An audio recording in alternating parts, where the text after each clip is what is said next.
I'm very pleased to introduce our first speaker today, Ms. Christy Phillips. She will be followed by Emily Broztek. Christy Phillips is the lead benefits advisor in the Boston office of the U.S. Department of Labor Employee Benefits Security Administration. Ms. Phillips provides education and compliance assistance to employees, employers, and benefit plan service providers regarding private sector retirement and welfare benefit plans. She also does outreach and education on employee-related laws throughout New England and upstate New York. We will have some questions time available when Christy is done with her presentation, and then I will introduce Emily, and we can do some more questions after that as well. Be sure to just put those in the chat box as we go along, and we will address them later. Christy, you're ready to begin? Okay, great. I think I'm just waiting.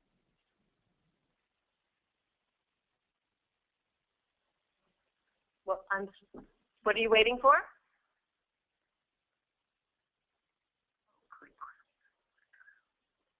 Okay. Give us one moment. We're just fixing a quick audio problem. Christy, are you there? Yep. Can you hear me? Yes. Are you ready with your presentation? I'm ready. I'm just waiting to have control of the slides passed over to me. Great. Okay. So I hope that this will be helpful to everyone. I'm going to start with a little just sort of like a refresher on COBRA and then talk about other options for health coverage. For those of you who don't know, our agency enforces laws relating to employee benefit plans like pensions and 401ks, but also health plan coverage.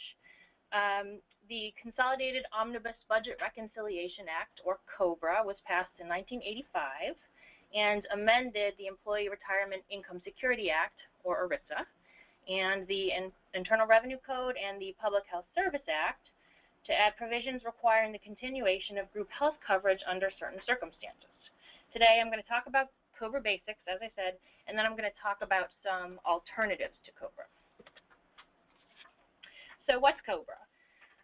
First of all, people need to understand that it's not a benefit plan in itself. It's just the name of the law that allows a qualified beneficiary, which I might call QB for short, to continue on an employment-based group health plan after that coverage would typically have been lost due to a qualifying event such as a termination of employment, a reduction in hours, divorce, or certain other events that are enumerated in the law. An individual will be entitled to COBRA if these three circumstances are met. They have to be enrolled in a health plan, a group health plan, subject to the COBRA rules. They have to experience a qualifying event, and they have to be one of the listed qualified beneficiaries. So in the next few slides, I'm just going to break down each of those things.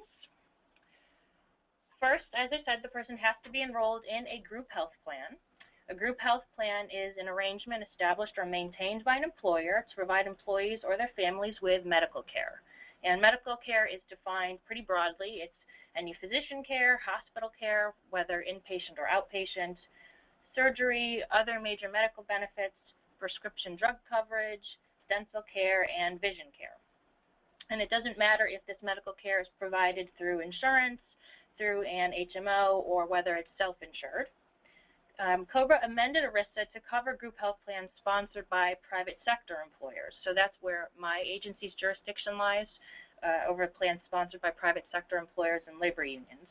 However, there are other laws that have similar continuation provisions for group health plans sponsored by the federal government and state and local governments for their employees. Health plans offered by small employers are actually exempt from the federal COBRA rules, although most states, and I think Maine is one of them, have what are commonly referred to as mini COBRA for smaller employers. But the federal COBRA rules exempt a small employer if it had fewer than 20 employees on more than 50% of its typical business days in the prior calendar year. And all full-time employees are counted, and part-time employees are also counted in that as fractions. And keep in mind that the employer should be counting not just the employees enrolled in or eligible for the health plan, but all their employees. So what's a qualifying event? Qualifying event is one of the things listed in the regulations that would result in, or could result in a loss of eligibility for health coverage under the terms of the group health plan. And I'll talk about what each of those are. The qualifying events for a covered employee are termination of employment or reduction in hours. And then for the spouse or any dependent children of the employee, the qualifying events are termination of employment, reduction in hours, divorce, legal separation, or death of the covered employee. You'll note that the slide also says that the covered employee becoming entitled to Medicare can be a qualifying event theoretically, although in actuality, generally, the covered employee becoming entitled to Medicare doesn't result in a loss of health plan eligibility, and if there's no loss of eligibility, there is then no qualifying event. Lastly, the loss of dependent child status is also a qualifying event for any dependent children. So, for example, if an employee's child turns 26, he or she will probably have a COBRA qualifying event. So who can be a qualified beneficiary, or QB? First, they have to have been on the health plan on the day before the qualifying event. And that's actually a common question that we get, how long does a person have to be on the plan to be eligible for COBRA? And it's just one day. So as long as they were on the plan on the day before, they're going to be COBRA eligible. And this applies to covered employees, spouses, ex-spouses, and dependent children. A qualified beneficiary is also any child born to or placed for adoption with a covered employee while that covered employee is on COBRA continuation coverage, and also includes agents, independent contractors, and directors of a company who participate in the employer's group health plan. Now, the COBRA rules have a variety of notification requirements that employers should be aware of. The first is the general COBRA notice, and this is provided, or should be provided, within 90 days of the person first becoming covered by the group health plan, and it has to be provided to both the covered employee and his or her covered spouse. The general notice of COBRA rights provides basic information about the COBRA laws, including an explanation of what a QB has to do to notify the plan of a qualifying event, like a divorce or legal separation, or how to notify the plan if the person is determined to be disabled by the Social Security Administration. And I'll talk about why that matters in a minute. We have a sample or model general notice available on our website in both English and Spanish. And so I think it's great that we have that model available there. It's really helpful to give employers and others responsible for plan administration an understanding of what it is we're talking about. The next notification requirement is the qualifying event notice, and this is basically how the plan administrator is informed that a qualifying event has occurred. The employer has to notify the plan administrator within 30 days if there has been a termination of employment, a reduction in hours, the death of a covered employee, or the bankruptcy of the employer. The covered employee or another qualified beneficiary has to notify the plan administrator within 60 days if there's been a divorce, a legal separation, or a loss of dependent child status. Once the plan administrator has been notified of the qualifying event, the plan administrator then has 14 days to provide the qualified beneficiary with an election notice. And this is what most people think of when they think of a COBRA notice. The information that's required to be in an election notice is pretty detailed. We have a sample notice on our website, again in English and Spanish, and the sample notice is about 7 pages long. So if an employer is currently using an election notice that's shorter than that, there's a pretty good chance that it's missing some of the important required information. Just this past May, the department issued a new version of our model election notice to include information about the marketplace under the Affordable Care Act. Marketplace, commonly also referred to as exchanges, where people can go to shop for insurance. Health plans are not required to use our version of the model election notice, but I always say if we've done heavy lifting in terms of drafting it and making sure it's in compliance, why would you pay somebody else to do a new version for you? Also, the election notices are not required to include information about the marketplace. It's just something that we've added. But I think it's helpful to present that information about the marketplace in conjunction with the COBRA continuation coverage information, since those are the two sources of coverage that most people are going to be choosing between if they are facing a loss of health coverage.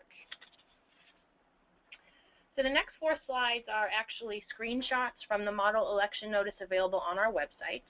As you can see, we've added language about the fact that the marketplace is another healthcare option. There's also information about how people can contact the marketplace either via their website or toll-free phone number. Here we've reiterated in the model election notice that COBRA is just one option for health coverage. We've indicated that other options include the marketplace, Medicaid, special enrollment in another health plan, such as a spouse's health plan or a parent's health plan if the individual is under age 26. We also added language to let people know that potentially coverage through the marketplace could be less expensive than COBRA, especially because there may be tax credits available to help reduce out-of-pocket costs. Here we've explained what the marketplace is and how someone could go about enrolling in coverage through the marketplace. We also explain, as you can see towards the bottom, that once you sign up for COBRA, you can only get into the marketplace if you have a special enrollment event or it's open enrollment for the marketplace. And the model election notice also makes clear that once you've gone to the marketplace for coverage and your 60-day COBRA election window has closed, then there's no way to get back to COBRA coverage in the future. And towards the end of the model election notice, we again explain how people can contact the marketplace or our agency, the Department of Labor, if they have more questions. And for those of you who are wondering how to find this website that I've been mentioning, our web address is there on this slide. It's dol.gov/EBSA.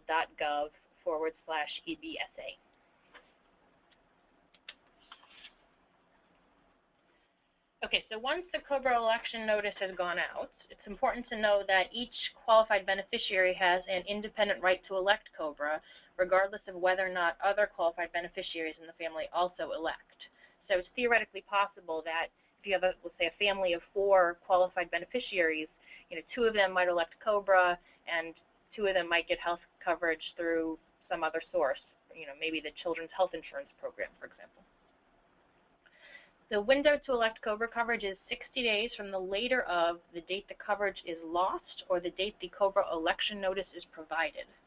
If the COBRA election notice is furnished by mail, it's considered to have been provided on the date that it's postmarked.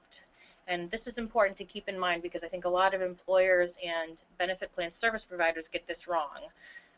The 60-day election period begins on the postmark date, not necessarily the date that's inside on the election notice. So if someone's drafting an election notice but it doesn't get mailed for a few days, the 60-day window for COBRA election is that later postmark date. And this is a handy chart that breaks down how long COBRA has to be provided to each qualified beneficiary. The duration of COBRA is going to depend on the type of QB we're talking about and what the qualifying event was. Note that if a qualified beneficiary is determined to be disabled by the Social Security Administration, then all the qualified beneficiaries in that family unit may be entitled to an additional 11 months of COBRA coverage. To be eligible for this extension, the disability would have to have started at some time before the 60th day of COBRA coverage. The disability has to last until the end of the 18-month COBRA period, and the disabled qualified beneficiary must notify the plan of that disability determination within 60 days of the later of the date Social Security issues the determination, the date the qualifying event occurs, the date the qualified beneficiary loses coverage due to the qualifying event, or the date the qualified beneficiary receives the COBRA general notice. And that's the very first notice that I talked about in this presentation. The 11-month extension doesn't apply if the qualified beneficiary is already entitled to 36 months of COBRA. In that case, the 36 months would be the maximum time required by law. Another instance where someone could extend the duration of their COBRA coverage beyond 18 months is when they experience a second qualifying event.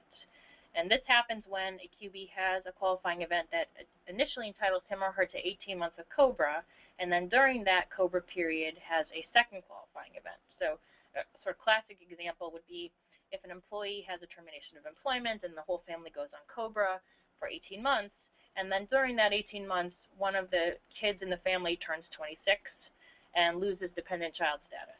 That would be a second qualifying event for that dependent child, and so that son or daughter would be entitled to another 18 months of COBRA for a total of 36 months.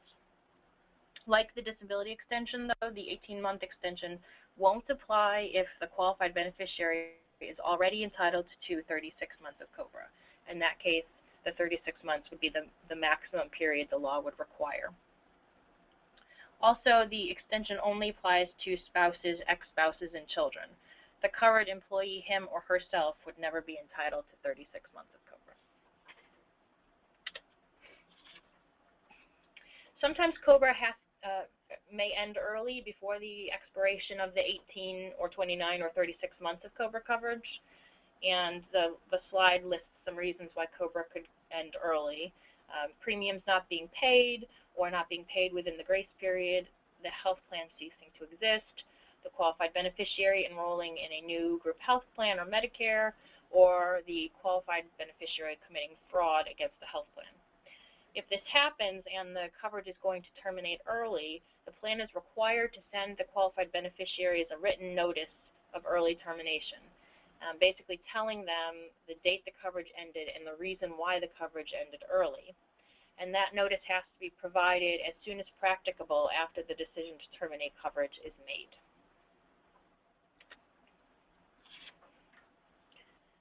So how much can COBRA cost? Well, as most of you probably know, it's not cheap. A qualified beneficiary can't be charged more than 102% of the cost of coverage. The exception to that is if someone is utilizing that 11-month disability extension, in which case during that 11-month extension they can be charged up to 150% of the cost of coverage. The qualified beneficiary has to be given at least 45 days from the date he or she elects COBRA to make that first payment. And then for all subsequent payments, they have to be given at least a 30-day grace period to make their premium payments. Also, the plan has to accept payment from any source that wants to make a complete and timely payment on behalf of a qualified beneficiary. So sometimes that might be somebody's spouse or ex-spouse, it might be a parent, it might be a new employer, or even could be a hospital in some circumstances. So again, what if the qualified beneficiary determines that for whatever reason they don't want to elect COBRA? What other options are out there? First, there's always special enrollment, or often special enrollment in a spouse's employer's plan, or if the qualified beneficiary is under age 26, coverage under a parent's employer's plan. Medicaid may be a possibility, and eligibility rules will vary from state to state. Perhaps Medicare or the marketplace that was created by the Affordable Care Act. Just at the end of last week, we added this document to our website, and so I think it's pretty helpful. The web address is at the top of the page, or at the top of the slide. The purpose of this document is to help an individual compare the different options available to him or her when they're facing COBRA coverage or trying to compare COBRA coverage to other possible sources of coverage. It's an easy-to-read chart to help people weigh those options. Specifically COBRA versus a special enrollment versus a marketplace plan.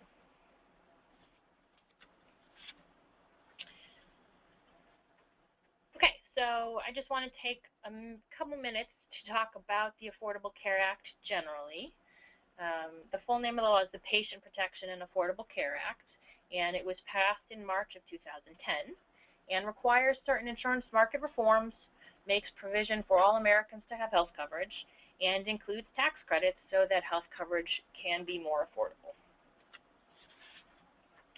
The Affordable Care Act requires that all Americans maintain minimum essential coverage or pay a tax penalty. So what counts as minimum essential coverage? First of all, it has to comply with the Public Health Service Act, including the market reform provisions that were added by the Affordable Care Act. But some other examples are employer-sponsored coverage, including COBRA, coverage purchased in the individual market, Medicare Part A, Medicare Advantage plans, most Medicaid coverage, the Children's Health Insurance Program, certain types of veterans coverage administered by the Veterans Administration, TRICARE, and coverage provided to Peace Corps volunteers. And that's not an exhaustive list. Those are just some, broad categories of coverage that would count as minimum essential coverage. There is a tax penalty for a lack of coverage in 2014. A person who does not have minimum essential coverage will pay the higher of a 1% yearly household 1% of their yearly household income above the minimum tax filing, or a flat fee of $95 per person up to $285 per family. And in no case will the penalty exceed the national average of a bronze level marketplace plan. So that's for 2014. In 2015, the penalty is increasing to the higher of 2% of yearly household income above the minimum tax filing threshold, or or a flat fee of $325 per person up to $975 per family. And again, the maximum penalty will not exceed the national average cost of a bronze level marketplace plan. If an individual is uninsured for fewer than 3 months, then there will be no penalty. And also, if a person is missing coverage for only part of a year, the penalty is 1/12 for each month without insurance. And if a person believes that coverage is unaffordable to them, or they think they are entitled to an exemption, they can apply for an exemption from the penalty through the marketplace. The Affordable Care Act also requires certain employers to offer health coverage to employees and their dependents, or face a potential penalty. Beginning in 2015, employers with 50 or more employees must offer health coverage. And I say 50 with some hesitancy because the IRS has issued transitional relief for 2015. So actually, for 2015, it's employers with at least 100 employees will have to offer health coverage. And full-time employees have to be offered this coverage, and a full-time employee is defined as someone who works at least 30 hours per week. So, as I said, there is a penalty associated, perhaps, with not providing health coverage. So what's the penalty? A penalty will be assessed if the applicable large employer, and again, for 2015, that's an employer with 100 or more employees, does not offer health coverage or offers coverage to fewer than 70% of its full-time employees and the dependents of those employees, and at least one full-time employee receives a premium tax credit to help pay for coverage through the marketplace. Or, if an applicable large employer does offer health coverage to at least 70% of its full-time employees, but at least one full-time employee receives a tax credit to pay for coverage at the marketplace because the coverage was unaffordable, or the coverage did not provide a minimum value, then there's a potential penalty. After 2015, instead of it being 70% of full-time employees, that is bumped up to 95% of full-time employees, independents needing to be offered coverage. And for anyone who's interested, the exact method for calculating the penalty is found on the IRS website. Again, for 2015, this applies to employers with 100 or more employees. In 2016, it's employers with 50 or more. And then just the last thing I wanted to just touch on very briefly, because I think you're going to hear more about the exchange in a minute. The health insurance marketplace is the name for the exchanges that were created by the Affordable Care Act, and it's the primary way for an individual to compare plans that are available, shop for health insurance, and then ultimately enroll in health insurance. Every health insurance plan offered through the marketplace offers comprehensive coverage, and open enrollment is happening right now. So open enrollment started November 15th and runs through February 15th. And individuals who enroll in the first 15 days of the month will get coverage effective as of the first day of the next month. Individuals who enroll on the 16th of the month through the end of the month will have their coverage begin as of the second month following. The best way to access the marketplace is through healthcare.gov or by calling toll-free. The toll-free number for individuals is 1-800-318-2596. And then for small businesses, it's 1-800-706-7893. Individuals can also get in-person help from navigators, and people can apply for tax credits to help pay for that coverage through the marketplace as well. So in my office, we often get calls from people who have recently had a COBRA qualifying event, and they're trying to decide whether they want COBRA. They've gotten their election notice and have experienced the sticker shock of seeing what the monthly premium is going to be. And so one of the things we always do here is point people to healthcare.gov to have a look at the options that the marketplace offers to them. And that's all I had to say. I don't know if we have any. I don't think we've gotten any questions. Yes, Christy, thank you so much for all that information. And we do actually have a question. Can you tell us if there's a situation where an employer is acquired by another entity, whether or not the original employer would continue to have responsibility for the qualifying beneficiary? That's a great question, and there's a lot of ifs to that, but I'll try and break it down. So the default rule is that the pre-existing company or has the COBRA obligation to provide COBRA coverage to anyone who was a COBRA beneficiary before the acquisition or as a result of the acquisition.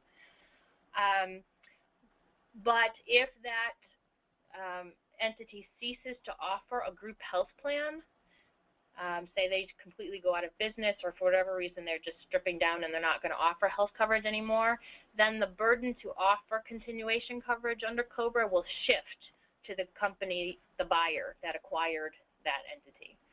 And so that's done by operation of law. Sometimes we'll see in purchase and sale agreements, the buyer will try to say that they don't take any responsibility for benefits like COBRA, but it doesn't really matter what the purchase and sale agreement says. The law says if the seller stops offering a health plan, then the buyer's on the hook. Okay. Great, thank you. I also do want to mention to everybody that we have exchange carriers that are available on the line for your questions, and we are recording this event, and it will be on the Maine Health Management Coalition website under Member Resources. So if you would like to ask a question of Christy or anybody, any carriers on the exchange, you can go ahead and type that in the chat box. Christy, we do have another question here. Can someone who selected the exchange option over COBRA ever switch back to his or her former employer-based plan as a COBRA member at their former employer plan sponsor's enrollment period? Once the person has let their 60-day election window lapse without electing COBRA continuation coverage, they cease to be a quote-unquote qualified beneficiary. And so after that point, there wouldn't be any obligation for that employer to offer coverage again to that person. Where sometimes employers get a little tripped up is if they offer, say, a medical plan and a dental plan, and somebody elects continuation coverage of just the dental benefits. Well, that person remains a qualified beneficiary. And so at the next open enrollment period, they have to be offered medical coverage again, even though they hadn't elected it at the moment of electing COBRA coverage, because they're still a qualified beneficiary and therefore still entitled to the same rights as active employees who are entitled to benefits. So it's a little bit of a tricky one there. Great, thank you so very much. So we're going to continue on, I think, and again, if you have questions in the meantime for the carriers or for Christy, just feel free to go ahead and type those right in the chat box, and we will again open up questions at the end. But right now, I'd like to introduce Emily Brostek. She is the Executive Director at Consumers for Affordable Health Care, which advocates the right to quality and affordable health care for every citizen. In this role, Ms. Brostek provides overall direction and leadership for the organization and its fundraising, policy and program initiatives. She previously managed all aspects of the Hardy Girls Healthy Women Training Institute and was a health educator at Maine Health. So, Emily, you are on. Great, thank you so much. And I'm going to apologize for it in advance. There's a staff meeting happening in the room right next to me, and they are a little rowdy, so hopefully that won't come over too much, and you'll all be able to hear me okay. So I'm going to spend the next few minutes just talking a little bit in more detail about the marketplace in COBRA and address some of the things that you all need to know as employers and some of the questions that your employees are likely to have as they look at their different options. So just briefly, I'm going to go over just a little bit more about the ACA and the marketplace, how the marketplace works, what those tax credits are that Christy mentioned, and then talk about the marketplace in COBRA, when someone has a choice between the two, how that process works, and then go over some of the specific things that employees might need help understanding. But first, I just want to give you a little bit more information about my organization, Consumers for Affordable Health Care. Our mission is to advocate for everybody in Maine to have access to quality, affordable health care. And as part of that mission, we run a consumer assistance helpline, and I want to make sure that you all are aware of our helpline as a resource for you and your employees. If you have questions about anything that we talk about today, and you can't remember exactly, how this works, or you're not sure how it applies to a specific person's situation or what they can do, you don't have to remember all the details. You can just call our helpline at 1-800-965-7476. You should get a live person who's very trained and expert in all of these different coverage programs, from Maine Care to the marketplace to private insurance to COBRA, and can help you figure out what you need to know. And so if you don't get anything else out of the next few minutes, I hope that you have that as a resource available for you. So let's talk about the marketplace a little bit more. So the health insurance marketplace, this is what's available on healthcare.gov. Many people know it as Obamacare, is available basically to help people without insurance or without access to affordable insurance find health coverage. So that's really the people that the marketplace benefits. So when someone goes and applies to the marketplace, they're going to find out if they qualify for lower costs on private health insurance plans based on how big their family is and their family's income. They'll also find out if they qualify, or anybody in their family qualifies, for Maine Care, our state's Medicaid program, or the Children's Health Insurance Program, or CHIP, also called COBRA sometimes.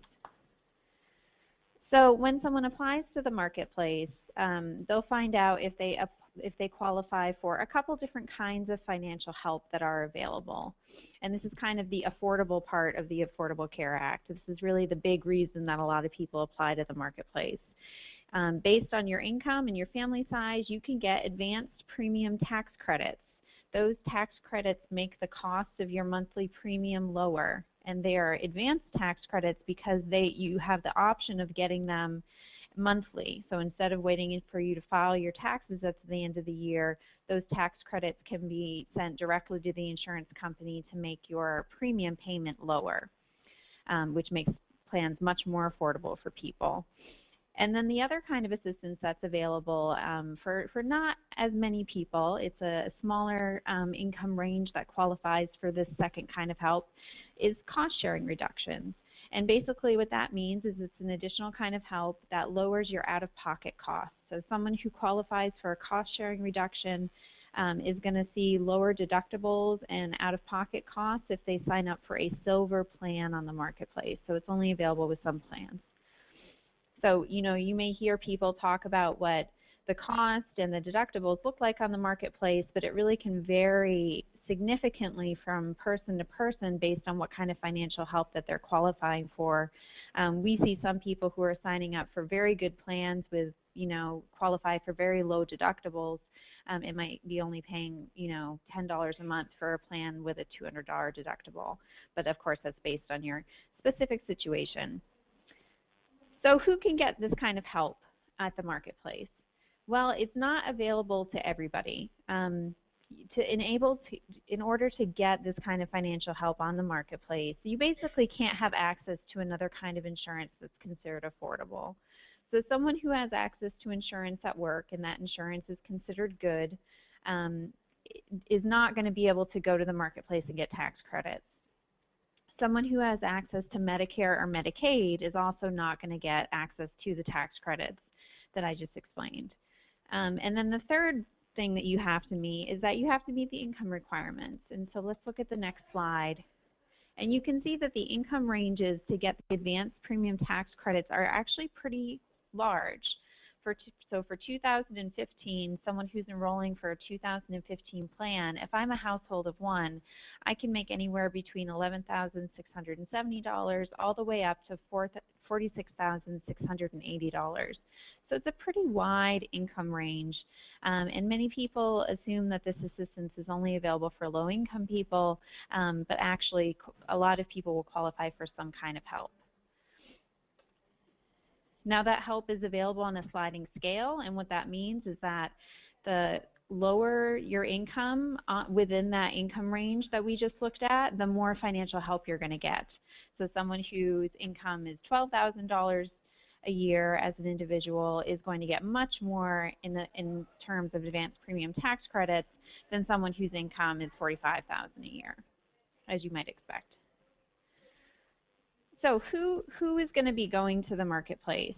Well, this is something that's important to understand when you're thinking about COBRA is, you know, anybody can purchase a marketplace plan with one big exception. People who can get Medicare Part A for free generally are not able to go to the marketplace, and actually it's illegal to sell a marketplace plan to someone who is on Medicare.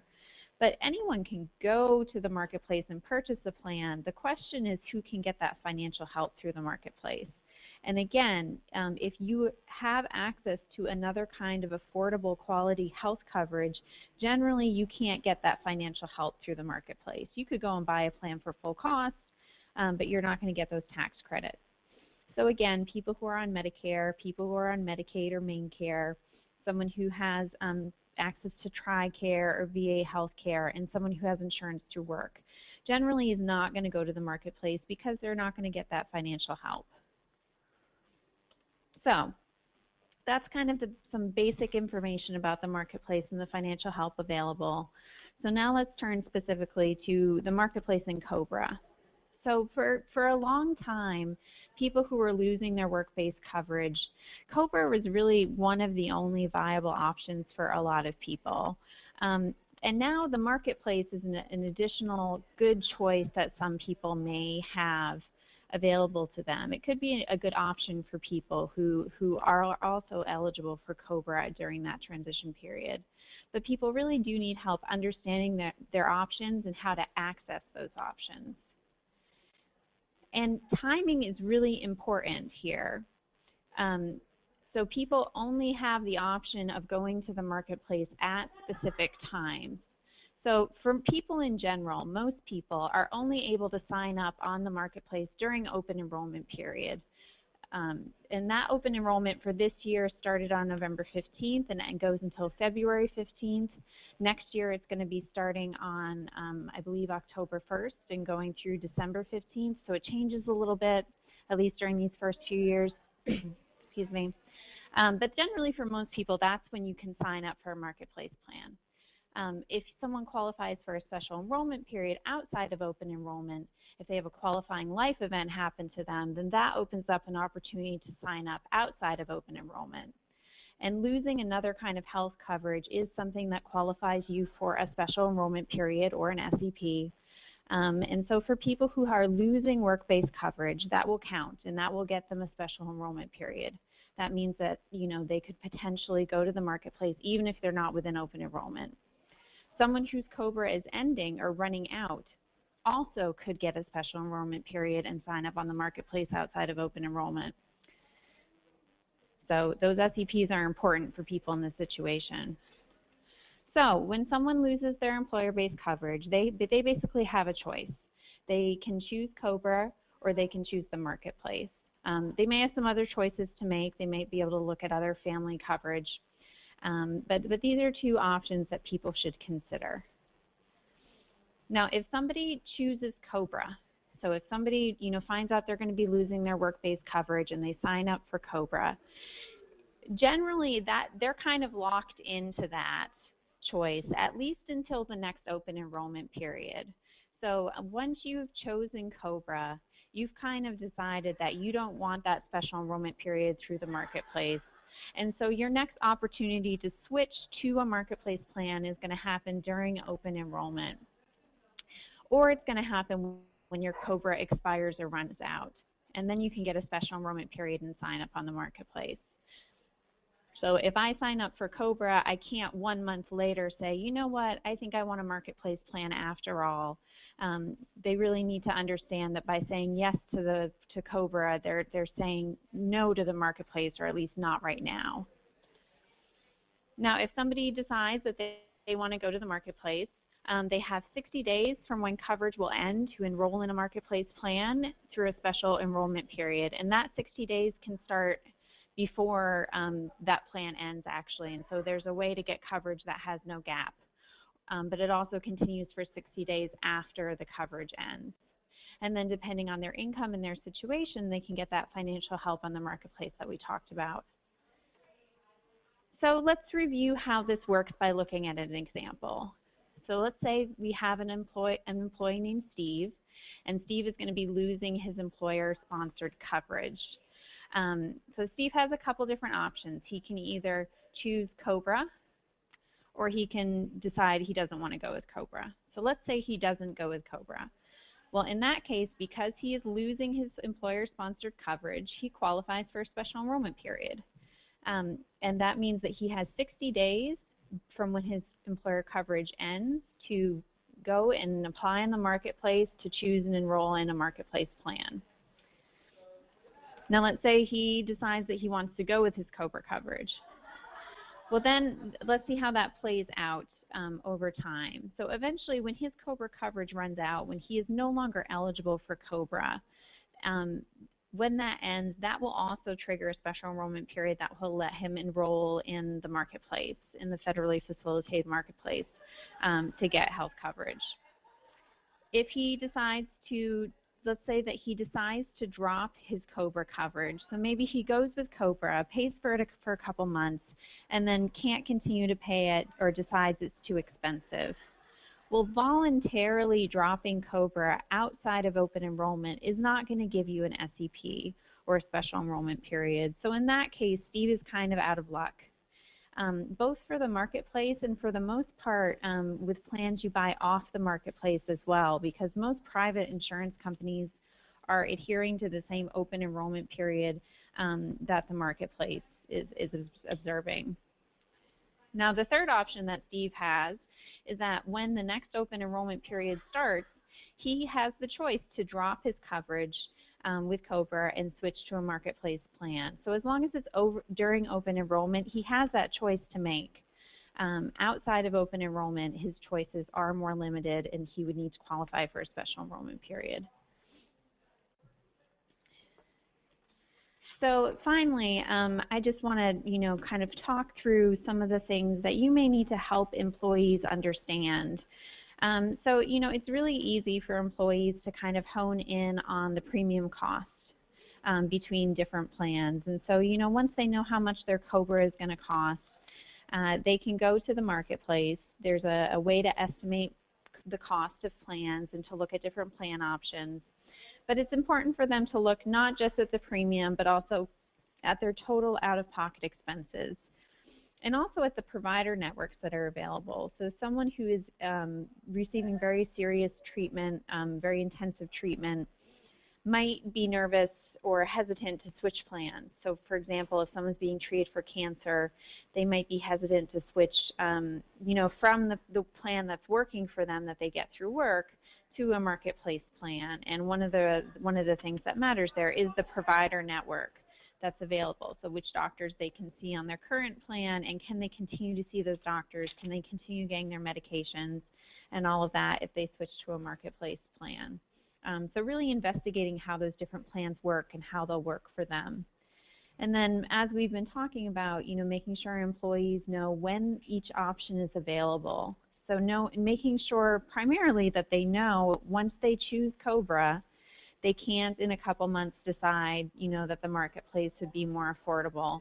They would have to wait until the next open enrollment period. And then the same as Christy mentioned in response to someone's question, if they decide not to go with COBRA and to go with the marketplace again instead, it's unlikely they will be able to go back to their employer-based plan. And then the other thing people need to understand is their eligibility for help on the marketplace. So are they going to get advanced premium tax credits? And that's based on a few factors that people might not fully understand. One is if other coverage is available to them, they might not be able to get financial help on the marketplace. So for example, if they have a family member who has a plan that they could join, so maybe they have a spouse who they could join their employer-based plan, they're not going to have tax credits available to them. And that's true no matter what the cost would be to join their spouse's plan. That's something that's sometimes referred to as the family glitch when people talk about this. And so that's something that people should understand. The other thing that can get complicated if someone's employment situation is changing is that your eligibility on the marketplace is based on your projected income. So that means that they need to look forward into the year that they're getting coverage for. So say that I'm making that decision right now, I need to look ahead into 2015, and my eligibility is going to be based on what I anticipate to make in 2015. Now you might imagine if my employment situation is changing, that's going to be challenging. This is also important because in Maine, you will have noticed in the previous slide when we looked at the tax credit eligibility, there wasn't just a maximum income, there was also a minimum income. And if your income is going to be below the minimum amount, you do not qualify for tax credits on the marketplace. That's a coverage gap, which exists because Maine hasn't expanded its Medicaid program under the ACA. And so if somebody, when they're projecting their income, finds that they expect that they're going to be under that amount for the next year, they could potentially find that they are in that coverage gap, and then financial help is not an option for them either. So just some complicated things that employees are going to need help understanding. But the good news is that you don't have to do it alone. As Christy mentioned, there's local help available to help people understand their options and to help people with an application to the marketplace, to also help them look at the plans that are available and decide which one is going to work for them. And so if you're looking for local help, you can find a list of navigators, certified application counselors, and insurance brokers at enroll207.com. That's a website that was built by the Maine Health Access Foundation. So if you have an employee who you know needs help figuring this stuff out, you can find someone who would be happy to likely come to your workplace and meet with them and help them understand their options. They can also call our helpline, and again, we can kind of talk through someone's individual situation, help them understand what they qualify for, and then if they do need to meet with somebody to do an application, we can help connect them with those navigators and assisters. And with that, I'd be happy to take any questions. Okay, thank you so very much. We have just a few minutes left here, and I do have some questions, so I'm going to get right to them, and thank you, Emily. The first question, and if anybody can answer, Christy, Emily, or of course our carriers on the exchange, if a household income for a family of one, as stipulated between $11,670 and $46,680, if their income is below that mark of $11,670, or they're unemployed or underemployed, can they still qualify for assistance and credits? Yeah, I'll take that one. This is Emily. So that is that coverage gap that I was talking about towards the end of the presentation. Under the Affordable Care Act, part of the law included an expansion of each state's Medicaid program to cover people who are low income. But the Supreme Court decided that the expansion of Medicaid was a decision that each state would have to make individually. And in Maine, that expansion of Medicaid has not happened. So that means that people who are below the federal poverty line, unfortunately, do not qualify for the tax credits that are available through the marketplace because the law was written assuming that those people would all go into an expanded Medicaid program. So unfortunately, if somebody's income is below that amount, they're not going to qualify for the advanced premium tax credits or cost sharing on the marketplace. However, they also will not be required to pay a penalty for not being insured. There's an exemption available for specifically for people in that situation. And also there are, other programs that can help them continue to get the care they need, like federally qualified health centers, hospital-free care, prescription assistance programs. And that's another thing that I would recommend people call our helpline or, somebody else, a navigator or sister, to get help getting connected with those programs. Wonderful. Thank you so much. Another question here is, in the circumstances if your job were to end February 1st, would you still qualify for SEP and have 60 days from that point to enroll in the marketplace plan? Yeah, you have 60 days from when your coverage ends. So if your job ends on February 1st and that's the day that your coverage ends, then you could actually, if you knew that coverage was ending, apply to the marketplace ahead of time so that your coverage would be continuous and you could pick up a marketplace plan the next day or on the first of the month following when you lost your coverage. And if you found out that you were losing your coverage on February 1st, you would be able to sign up and get a plan afterwards. That 60-day clock kind of starts ticking either before coverage will be ending, or it can start after once you know that coverage is ending. Thank you very much. We have one final question that we have time for, and it's to everybody. What is the perspective of the presenters in terms of whether COBRA will ultimately go away due to the marketplace plans, which are presumably less costly than the employer plan, especially due to the subsidy? This is Christy. I don't know if I really have a strong feeling about whether COBRA will ultimately go away. I mean, it's still law, it's still on the books. I can tell you just sort of anecdotally that the number of calls that our agency is getting about COBRA has decreased significantly. Or at least noticeably. So I think that reflects the fact that people are aware that the marketplace is another option for them and they may be selecting it. But I think, as Emily sort of mentioned, I think there are some people who will still want COBRA no matter what if they're having certain, sort of significant medical treatments and they're concerned about provider networks. Those folks may still choose COBRA no matter what. But we are getting fewer calls about COBRA in general. Yeah, I would agree with Christy and say that it's a little early to tell because there are people for whom COBRA is still the best option, maybe because they don't qualify for the marketplace for one reason or another, or because of those concerns about switching a plan in the middle of treatment. And maybe in a few years when we have more experience with people being on the marketplace, we might have a better idea, but I think it would be premature to assume that anything's going to happen right away. Great. Thank you. Well, I do want to thank you both, Christy and Emily, so much for your time today and for everybody who's joined us, and remind you that this entire presentation is available or will be available tomorrow on the Maine Health Management Coalition website under the Member Resources tab. So thank you again and enjoy the rest of your day.